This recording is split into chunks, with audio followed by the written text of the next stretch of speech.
이민수의 경제 토크 김지훈의 훈훈한 주식 김지훈 대표님과 반도체 이야기를 하도록 하겠습니다. 시장이 흔들려도 어쨌든 흔들리지 않는 가장 그 굳건한 섹터가 반도체인데요. 예, 반도체 가지고 계신 분들은 수익이 대부분 지금 그죠 나고 있을 거예요. 맞습니다. 평균적인 수익이 얼마나 될까요? 지금 평균 수익률이 시총 상위주만 뽑았는데 시총 뭐 1조 이상 되는 회사들의 평균 수익률이 23%니까요. 네. 이게 지금 뭐 그 연초 대비 그렇습니다. 1월달 대비. 그러니까 이걸 시총 뭐 5천억, 4천억 대까지 합치면 평균 수익 30%가 넘어갈 것 같습니다. 작은 회사들은 더 탄력적이니까요. 한미반도체 이런 거 보면 많이 올랐을 거예요. 맞습니다. 네. 최근에 이오테크닉스 이런 것도 그렇습니다. 네. 이게 뭐 50% 이상 되는 게 보시면 뭐 수두룩하고요. 그리고 특징적인 거 저는 이겁니다. 15. DD가 여기 최고점 대비 4월 15일 제가 이거 장중에 작성한 2시 기준 현재가 최고점에서 현재가의 그 괴리율인데 15%라는 거는 대부분 회사들이 신고가 영역에 있다는 겁니다. 굉장히 주가가 견고하다는 거고 뭐 부정할 수 없는 뭐 압도적인 주도주의 자리고 주가가 빠졌을 때마다 받치는 세력이 좀 확실히 견고한 수급 현황을 좀 나타내고 있어서 당분간은 좀 이 추세가 좀 지속되지 않을까. 지금 아까 모두에도 말씀드렸지만 반도체를 대신해서 받아줄 만한 섹터에 대한 계속 불확실한 상황이기 때문에 퀘스천 마크가 나오기 때문에 수익률 현황은 좀 굳건할 것 같고 중요한 건 빠질 때 그러면 누군가 받쳐주는 세력이 지금 꾸준히 계속 존재한다는 겁니다. 현재로서는. 그럼 이제 업황을 체크하겠습니다. AI의 그 돌풍이 사실 몰고 온 엔비디아 효과가 이제 낙수 효과로 떨어지는 거 아니에요, 그죠? HBM, SK 하이닉스 거기다가 삼성전자도 구겨진 자존심을 이제 HBM 쪽으로 들어가는 데다가 디램까지 그죠? 낸드까지 지금 돌아서는 거잖아요, 반도체가. 반도체 업황 체크하겠습니다. 첫 번째는 글로벌 AI 시장은 2030년 기준으로 20조 달러니까 규모로 치면 환율 1,300억 점 2,600조 시장인 거죠. 엄청난 시장이고 그냥 반도체 시장도 1조 달러니까 1,300조 돌파할 것으로 예상을 하고 있고 엔비디아가 시총 지금 2조 달러니까 뭐 엄청난 건데 중요한 건 그 요거 SK증권에서 상당히 잘 정리한 표 같은데요. 기존의 이제 레거시의 가동을 조금만 줄여도 그러니까 일반 반도체를 조금만 줄여도 그 레거시를 제외한 선단 공정, 최첨단 공정, 소위 말하는 AI 반도체의 가동률이 올라간다는 거죠. 왜냐하면 선단 공정을 적용해가지고 가동 그 캐파 범위를 더 늘리는 거고요. HBM 소폭도 늘어나도 기존의 레거시만 조금 일부 줄여도 전체 디램 캐파 로스 줄어드는 것보다는 HBM이나 그 선단 최첨단 공정 쪽에 비율이 커지면 그건 당연히 반도체 업체들한테 마진도 좋아지고 가동률도 더 올라가는 효과가 나온다는 얘기입니다. 요 표는. 그리고 두 번째는 그 생각보다 자체 개발하는 업체들, 그러니까 마이크로소프트 같은 경우는 마이야라는 칩이 있고, 그다음에 아마존 같은 경우는 학습용 추론용 칩 따로 개발하고 있고, 지금 다 각자 만들겠다는 거잖아요. 메타도 마찬가지고요. 근데 저는 그게 오히려 하이닉스 말고 삼성 파운드리나 인텔 파운드리한테 굉장히 좋은 기회가 되지 않을까 보고 있어요. 왜냐하면 결국은 하이닉스가 HBM 반도체 만들면 TSMC에서 지금 하는데 TSMC가 그 코어스 캐파를 50% 늘렸음에도 불구하고 지금 엔비디아 것만 쳐내야 되는 건 아니고 TSMC는 원래 애플이 굉장히 큰 고객이고 그러면 기존의 애플하고 엔비디아 그 두 개만 합산해서 쳐내기도 너무 벅찬 상황인데 아무리 캐펙스를 50%씩 늘려도 근데 마이크로소프트니 구글이니 뭐 아마존이 이런 메타니 이런 회사들이 그냥 마냥 TSMC만 바라보고 기다릴 수가 전혀 없는 상황인 거죠. 그래서 인텔이나 삼성 파운드한테 저는 기회가 올 거라고 보는 거고 다만 이제 생각보다는 자체 개발하는 칩 업체들이 AI 칩 성능 자체가 잘 안 나와서 당분간은 자체 개발하는 업체도 일시적으로는 엔비디아 칩을 쓸 확률이 매우 높고 그래서 엔비디아는 계속 좋아질 거고 엔비디아 칩이 이번에 HBM 200이 나오면서 200이 가격은 비슷한데 성능은 월등히 뛰어나며 그러면 저는 오히려 HBM 100 쪽은 조금 재고가 쌓일 우려는 있다고 보고 있습니다. 왜냐하면 기존에 HBM 200이 그만큼 성능이 엄청나게 좋은데 가격 자체는 20% 오르는 수준이라고 하거든요. 네, H200. 그레이스 오퍼라는 거고요. 그렇죠. 지금 네. 새로 만드는 게 이제 블랙베리라든지 맞습니다. 블랙. 이 시리즈로 나오겠죠. 네. 네. 근데 그러면 그거를 조금 기다렸다 H200을 20% 더 주고 성능이 두세 배 차이 나면 H200을 쓰면 H100은 분명히 재고로 쌓일 거란 얘기죠. 물론 엔비디아 같은 경우는 이익이 4배씩 증가하고 그러니까 그거에 대한 주가 측면이 있지만 그리고 엔비디아는 사실은 이 칩 자체도 중요하지만 그 소프트웨어를 쓰는 사람들의 그 쿠다라는 그 플랫폼 자체가 굉장히 강력한 소프트웨어 플랫폼 기반의 생태계 독점 생태계가 이게 쉽게 깨질까? 그 깨지지 좀 않을 거라 보고 있기 때문에 그런 측면으로 보면 엔비디아가 당분간은 좀 계속될 것 같고 엔비디아의 그 H100이라는 과거 그 칩이 얼만큼 재고가 쌓이는 그 재고 속도에 따라 조금 더 이 반도체 AI 반도체 업계가 조금 조정이 깊어지냐 조정이 짧게 끝나는 그 차이가 있을 것 같고요. 말씀 주신 대로 AI를 제외한 나머지 업황에서 회복 시그널이 나오는 게 오히려 삼성전자한테는 굉장히 좋다고 보고 있는 게 삼성전자 일반 D램이랑 낸드의 가격이 전 분기 대비해서 QOQ로 20%씩 지금 가격이 올라가고 있고요. 그거는 이제 반도체 3월달 수출 데이터도 상당히 잘 나왔거든요. 114억 달러 나왔으면 99억도 최고 찍었는데 거기서 20% 오버된 수치가 나왔기 때문에 그러면 삼성전자 일반 D램하고 일반 낸드에서 가격이 올라가는데 낸드 같은 경우가 굉장히 적자 폭이 컸거든요. 근데 낸드가 드디어 이제 올해 3분기 기점으로 흑자 전환한다고 하고 있고 삼성전자 파운드리도 아까 말씀드린 TSMC가 다 못 쳐내는 물량의 일부만 가져와도 상당 부분 삼성전자가 그 파운드리 가동률이 올라갈 확률이 높고 지금 체크해 보니까 3나노랑 4나노, 3나노는 여전히 개판치고 있어서 지금 가동률이 30%가 안 나오고 있고요. 근데 4나노도 50%가 안 되는데 지금 85%까지 3나노, 4나노 다 최첨단 공장이거든요. 근데 4나노 가동률이 85%까지 올라왔다는 거는 그냥 가동률만 올라온 게 아니라 어느 정도 또 그 빅테크 쪽이 아니더라도 지금 삼성전자가 차량용 반도체도 하고 있고 헬스케어 쪽도 하고 있거든요. 그런 쪽에서 지금 뭐 일본의 AI 그 소프트웨어 1등 업체에 또 수주 받은 측면도 있거든요. 그래서 다양한 측면으로 파운드리의 가동률을 올리고 있고 그리고 삼성전자 같은 경우는 오늘 나온 기사 보니까 휴대폰의 전체 글로벌 시장에서 침투율이 애플을 다시 제치고 20.8%까지 올라간 거죠. 그 밑바탕은 S24가 24가 지금 같은 기간 대비 S23보다 25%가 더 잘 팔렸습니다. 그리고 단기간에 100만 대 이상을 판 그 기간이 역대 S 시리즈 S7이 제일 단기간에 빨리 100만 대가 팔렸고 넘버 2 두 번째로 지금 팔릴 정도로 휴대폰 쪽에서 상당폭 실적이 잘 나오기 때문에 전반적인 D램이나 그 낸드 쪽 일반 반도체 가격이 올라가고 물량이 회복된다는 얘기는 오히려 하이닉스보다는 전 삼성전자가 더 수혜를 받을 거로 보고 있기 때문에 반도체에 막 AI 관련주로 엮인 것보다는 전반적인 반도체 업황에 삼성전자 밸류체인이 앞으로는 조금 더 주목받지 않을까 보고 있습니다. 그러면 이제 반도체 업황에 이어서 국내 업체들 얘기를 조금 더 할게요. 네네. 삼성전자 좋게 보셨는데 네. 삼성전자냐 SK하이닉스냐 한미반도체냐. 네네. 일단 실적이 삼성전자가 먼저 분기 실적을 잠정치를 이제 공개했잖아요. 네네. SK하이닉스 25일이거든요. 네네. 실적 발표될 텐데 네. 실적 체크 좀 해볼까요? 삼성전자부터. 네. 삼성전자는 올해 기준으로 다시 한 320에서 330조대 매출 회복될 거라고 보는데 중요한 거는 비메모리 쪽이 사실 메모리 쪽보다는 더 기대감이 크고요. 작년에 160억 달러 파운드리 수주를 받았는데 비메모리 쪽에서는 매출이 24조까지 회복이 되고 메모리는 80조 정도까지 하면 굉장히 선방한다고 보고 있고요. 올 하반기에 흑자 전환 가셔야 될 거라고 보고 있고 아마 영업이익에서 가장 많이 차지하는 거는 역시 모바일입니다. 사실은. 그래서 모바일이 대략 전체 연간으로 예상하는 거는 한 14조 정도 예상을 하고 반도체는 만약에 파운드리랑 아까 낸드 쪽이 회복이 되면 일반 메모리 쪽에 낸드가 회복되면 반도체도 대략 한 13조 영업이익 나타내지 않을까 그렇게 보고 있고요. 그다음에 작년에 실적을 엄청 땡겼던 거는 그 일반 반도체도 부진하고 휴대폰도 부진했는데 삼성 디스플레이가 굉장히 좋았거든요. 네, 삼성 디스플레이가 올해 아이폰 15가 상당히 부진하면서 이 삼성 디스플레이 쪽이 올해 상당히 실적이 좀 안 좋은 상황입니다. 그래서 삼성 디스플레이가 얼마나 좀 회복이 되는 측면이고 사실 실적은 좋은데 왜냐하면 D램 낸드 물량도 늘어나고 가격도 올라가는데 아까 말씀드린 HBM 관련돼서 너무 뒤처졌다는 거.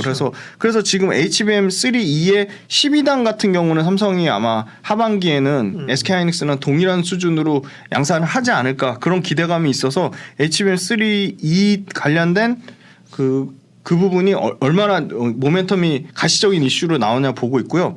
그리고 이제 하이닉스 같은 경우는 D램 매출이 60%고 낸드가 30%인데 워낙 그 HBM3 8단 출하 먼저 시작했고 엔비디아, TSMC, 하이닉스 요 삼각편대로 아주 굳건하게 지금 하고 있거든요. 그래서 뭐 올해 지금 매출은 다 이미 끝났다. 그래서 내년 바라보고 있다고 하는데 아까 말씀드린 대로 HBM 비중 자체가 20%에서 25%입니다. 그래서 이게 드라마틱하게 개선되려면 뭐 40% 50% 이상 커져야 되고 하이닉스도 낸드에서 적자가 10조가 넘거든요.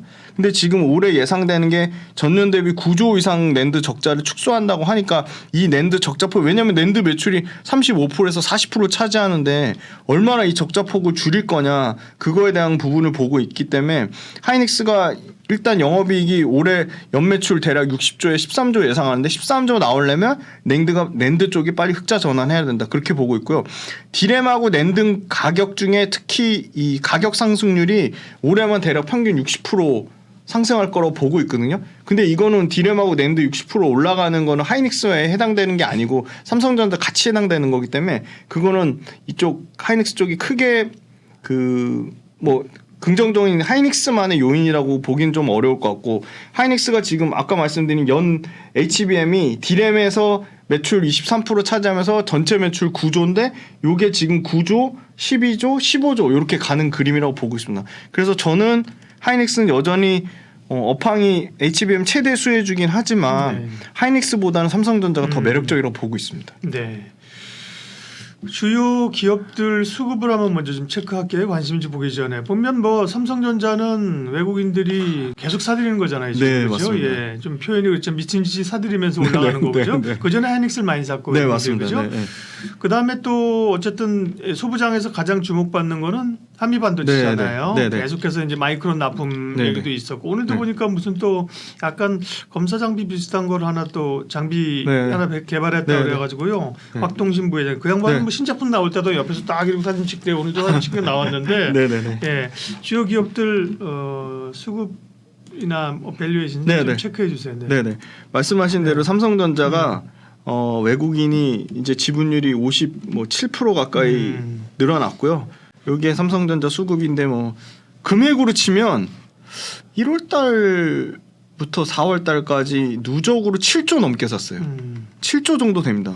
엄청난 수급이고요. 기간은 좀 팔고 있고요. 기간의 평단가랑 외국인 평단가 보면 최근 24년도로 들어서는 외국인 평단가가 압도적으로 높기 때문에 그럼 외국인 평단가를 대략 계산해 보면 7만 원 거의 후반 거의 8만 원 초반이거든요. 그럼 얘네가 8만 원 초반에 사서 8만 5천 원에 팔려고 사진 않았을 것 같고요. 그렇죠. 네. 그래서 뭐 10만 전자 얘기가 다시 나오는 게 외국인 대략적인 최근에 7조 산 가격의 평단가를 보시면 알 수 있을 것 같고 하이닉스는 여기 하이닉스 수급인데요. 네. 샀다 팔았다 합니다. 근데 외국인들. 하이닉스는 샀다 팔았다 하지만 하이닉스도 기관도 샀다 팔았다. 그렇습니다. 네. 하이닉스는 삼성전자만큼은 아니지만 그래도 그 다음 투탑으로 많이 샀습니다. 외국인 산 거 보면 1월 달부터 거의 1조 넘게 샀고요. 네. 그리고 저는 한미반도체는 사실 외국인보다는 기관이 좀 땡겼다고 보고 있고요. 기관이 여전히 지금 이 14만 원 올라온 이 비싼 가격대에서도 계속 사고 있고요. ETF 설정되면서 그렇습니다. 이쪽으로 많이 들어온 거잖아요. 패시브 자금이 좀 그러니까요. 있어요. 이거는 이게 본질적으로 이거 수급이 막 드라마틱하게 좋다고 얘기하기보다는 말씀하신 패시브 수급이 상당 부분 있고요. 지금 4조 때까지 회복되다가 지금 굉장히 많이 빠진 HPSP도 역시나 기관이 파니까 요 파란 게 훨씬 많이 보이시죠. HPSP도 좋은데 그죠? 상당히 부진합니다. ST하고의 그거 특허 소송 이런 것 때문에 눌려가지고 그죠. 그거 근데 특허 소송 관련돼서 말씀드리시면 그 챔버 적용하는 부위가 다르고요, 부분이 다르고요, 온도 조건이 다릅니다. 그러니까 온도 압력 조건이 다른데 일괄적으로 적용하기는 어렵고요. HPSP가 특허를 침해한 입장이면 HPS 주가 박살나는 게 맞는데 HPSP는 어떻게 보면 억울한 입장인 거죠. 그렇죠. 네. 예. 그러니까 빠지면 ST가 빠지고 HPSP가 보존되는 게 맞습니다. 그래서 반대야. 예, 반대 지금 경우거든요. 이게 상당히 좀 이상한 경우다. 이제 결과는 이제 아직 안 나왔습니다. 결과 나오는 거 봐야지 알 수 있을 것 같고요. 그 다음에 이제 시총 큰 게 리노공업입니다. 리노공업도 핫하죠. 아, 리노공업이 쌍매수입니다. 리노공업은 외국인 지분율도 소리 소모 없이 30% 언더에서 38.88%까지 올라왔고요. 기간도 이 비싼 가격대에서 단기간에 지금 리노공업 상승률 보시면 전체적으로 상승률 현황 한번 보겠습니다. 아까 평균 22% 올랐고 한미반도체가 1월 달에 140% 올랐고요. 그 다음에 리노공업 25% 올랐고요. 이오테크닉스 72% 올랐고요. 하이닉스 31% 올랐습니다. 삼성전자 1월 달 대비해서 2% 오른 수준이니까 여전히 삼성전자는 아직 갈 길이 멀다고 보고 있고 그러면 현재 수급 현황으로 보면 양쪽 쌍매수가 들어오는 가격적으로 부담은 있지만 리노공업이 좀 매력이 있는 거죠. 쌍매수가 들어오고 있으니까. 그럼 밸류에이션까지 한번 같이 보겠습니다. 삼성전자가 작년에 실적이 박살나면서 PER이 37배까지 왔거든요. 근데 이거는 반도체만 해당되는 게 아니라 경기 민감주의 매매하실 때 오히려 고포일 때 사시는 거고요. 완전히 가치주처럼 안전하게 PER이 평균 PER 업종의 평균 PER까지 떨어질 땐 파셔야 되는데 공식처럼 움직입니다. 삼성전자는 37배까지 올라갔다가 내년에 13배까지 떨어지는 거죠. 그럼 내년에 13배까지 떨어진다는 거는 실적이 더 이상 올라가지 못하고 완전한 가치주 성격으로 된다는 거니까 이때는 오히려 팔아야 되는 시점이고요. 하이닉스 마찬가지입니다. 하이닉스도 25년 내년 기준으로 10배까지 떨어집니다. 그리고 HPSP도 44배에서 지금 내년에 24배까지 떨어지거든요. 그거는 PR이 주가가 못 올라서 떨어지는 게 아니고요. 실적이 그만큼 성장을 하기 때문에 떨어진다는 겁니다. 예. 그래서 밸류에이션 측면으로는 지금 HPSP가 5만 원이 깨지면서 상당히 매력적인 밸류에이션으로 왔고요. 삼성전자 하이닉스 중에는 하이닉스가 이익의 개선폭은 하이닉스가 매출의 개선폭은 올해 딱 봤을 때 올해 실적만 보면 매출의 개선폭은 하이닉스 쪽이 큰데 이익의 개선폭은 하이닉스보다 삼성전자가 월등히 좋습니다. 그래서 밸류에이션 측면도 단순히 13대 10으로 보실 게 아니라 24년도와 25년도에 평균값으로 보면 삼성전자가 훨씬 밸류에이션도 여전히 매력적이라고 보겠습니다. 네. 자, 그럼 반도체 삼성전자와 하이닉스 중에서는 삼성전자를 또 지금 단계에서 투자 매력이 있다고 보셨고 소부장 가운데서 몇 개 언급하셨는데 소부장 가운데서 특별히 좀 관심 가져볼 만한 기업 있으면 소개해 주세요. 네, 요거는 실적 증가율표인데요. 한미반도체가 한미반도체랑 기타 예를 들어 리노공업, HPSP, 이오테크닉스, 이수페타시스, 동진세미캠 이런 회사들이랑 단기순이익 보지 마시고 시가총액 대 영업이익을 보시면 아주 심플하게 나오거든요. 단순하게 한번 비교해 보겠습니다. 한미반도체 시총이 지금 이건 금방 보니까 14조거든요. 14조 2,407억이 올해 영업이익 내는 거 엄청나게 개선됩니다. 5배 늘어나죠. 근데 5배 늘어나는 게 중요한 게 아니고 영업이익의 절대적인 레벨이 중요합니다. 1,500억이에요. 그러면 아까 그렇죠. PER 100배잖아요. 엄청나게 비싼 거죠. 그러면 다른 업체 비교해 볼게요. 자, 이수페타시스 비교해 보겠습니다. 시총 2조거든요. 한미 반도체랑 7배 시총 차이가 납니다. 그러면 이익이 7분의 1이 돼야 되잖아요. 1,000억입니다. 시총은 7분의 1인데 영업이익 500억 차이 납니다. 그러면 한미반도체가 비싸거나 이수페타시스가 엄청 싸거나 하는 건데 이수페타시스가 상당히 밸류에이션 매력적인 거죠. 아까 리노공업도 보시면 근데 이수페타시스랑 한미반도체랑 같은 소부장에 있지만 이제 결이 다르잖아요. 여기 PCB고 여긴 거의 독점적 위치에 있는 그 본딩 장비고. 그럼 그 프리미엄은 줘야 되잖아. 프리미엄 줘야 되는데 프리미엄의 갭이 너무 큰 거죠. 프리미엄 줘야 되는 거 맞습니다. 맞는데 너무 과한 거죠. 그러면 똑같이 본딩 장비 하는 데가 이오테크닉스거든요. 이오테크닉스는 삼성전자 발이고 한미반도체는 하이닉스 발이니까 자 14조의 이오테크닉스 최근에 그나마 그 갭을 줄이려고 3조 2천억까지 올라왔는데 큰 차이가 안 납니다. 830억. 그럼 2배 차이 나면 시가총액도 2배 차이 나는데 4배 차이 나잖아요. 그럼 한미반도체가 과한 거죠. 같은 본딩 장비인데. 그래서 저는 여전히 이수페타시스가 기술적인 측면으로 보면 이수페타시스를 깎아내리는 분들은 이거 블루오션이다 기판이 MLB 기판이. 근데 블루오션이지만 레드오션? 레드오션. 레드오션이다. 레드오션이다. 그런데 살아남았잖아요. 끝까지 살아남았고 감사하게도 경쟁사들이 대덕전자니 삼성전기는 기판의 명품이라고 하는 FCPGA 쪽으로 다 넘어갔고요. LG이노텍도 마찬가지로 넘어갔고 심텍은 이쪽 기판보다 MLG 기판보다 다른 FC 그쪽으로 다 넘어갔고요. 예. 그래서 지금 살아남은 게 MLG 기판의 거의 독점 구조로 국내에서는 뭐 압도적으로 MLB 기판 독점 구조로 가고 있는데 기존의 기판도 지금 사실은 안정적인 통신 네트워크 쪽의 매출을 갖고 있는 거죠. 근데 통신 네트워크도 신제품이 나옵니다. 라우터랑 스위치가.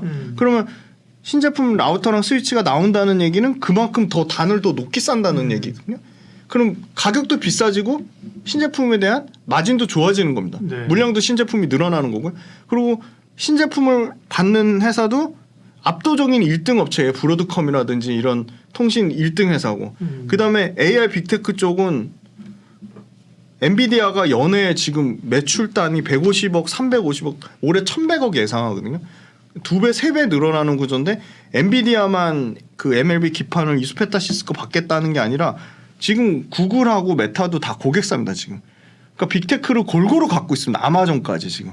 그래서 이렇게 고객사가 잘 다변화되어 있는데 엔비디아가 계속 지금 그렇게 푸시를 하고 있는 빨리 캐파 늘려서 이수페타시스도 7월 달에 캐파 늘린 거 작년에 7, 8월 달에 캐파 늘린 게 올해 본격적으로 매출 반영되거든요. 그러면 그게 연간 매출이 1,500억씩 더 더해지는 구조니까 아까 이익 보시면 시총은 한미반도체랑 7분의 1 차이 나는데 영업이익은 500억 차이 나니까 이수페타시스 주가 많이 올랐어요. 근데 결국은 기판 계속 필요할 거고 통신 쪽에서 네트워크 쪽에서 매출을 계속 안전하게 떠받들어 주는데 ML 기판이 AI 쪽에 들어가는 건 층수가 낮았거든요. 근데 그 층수도 통신에 들어가는 거랑 거의 비슷한 수준까지 올라왔어요. 그 말은 무슨 말이냐면 AI 기판 쪽도 마진율이 드라마틱하게 개선된다는 거예요. 층수 많이 쌓을수록 마진율이 좋아지는 거거든요.